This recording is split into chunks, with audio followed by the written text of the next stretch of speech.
يا أهلا بيكم. كأس العالم 2026 مش بطولة جاية تعيد أمجاد الماضي، ده حدث جاي يدفن عقدة الخوف للأبد. طول عمرنا بنسمع عن فرق كبيرة وفرق صغيرة، فرق مرعبة وفرق كمالة عدد، لكن الكلام ده انتهى والعصر ده خلص. اللي جاي في الملاعب مش أسماء على تيشيرتات، اللي جاي هو قلب المنتخب اللي عنده الجرأة إنه يكسر قواعد اللعبة.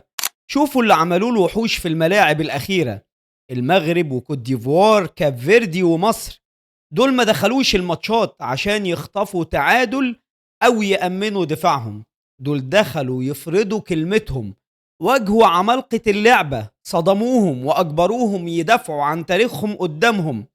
ده هو الند للند اللي العالم كله اتفرج عليه بذهول.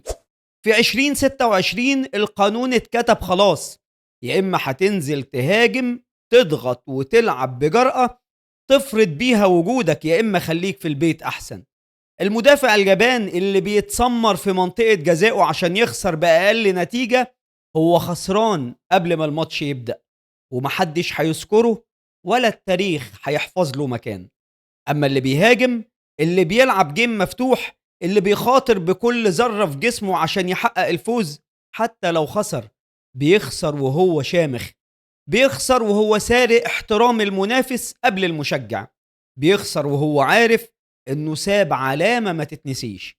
الكورة بقت للمحاربين، للمنتخبات اللي بتفهم ان ال11 لاعب اللي قدامهم بشر زيهم، مفيش كبير ومفيش مستحيل. البطولة دي هي اللي عرفتنا مين اللي بيعرف يلعب ومين اللي بيعرف يقاتل.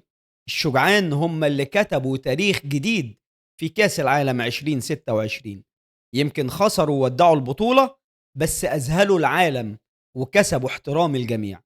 لو انت معايا في الرأي وموافقني في اللي قلته، اكتب لي في الكومنتات، هل انت من محبي الموهبة الفذة ولا من أنصار الروح والجرينتا؟ ويا ريت ما تنسوش متابعة، لايك، شير، عشان يوصل لكم كل جديد. سلام.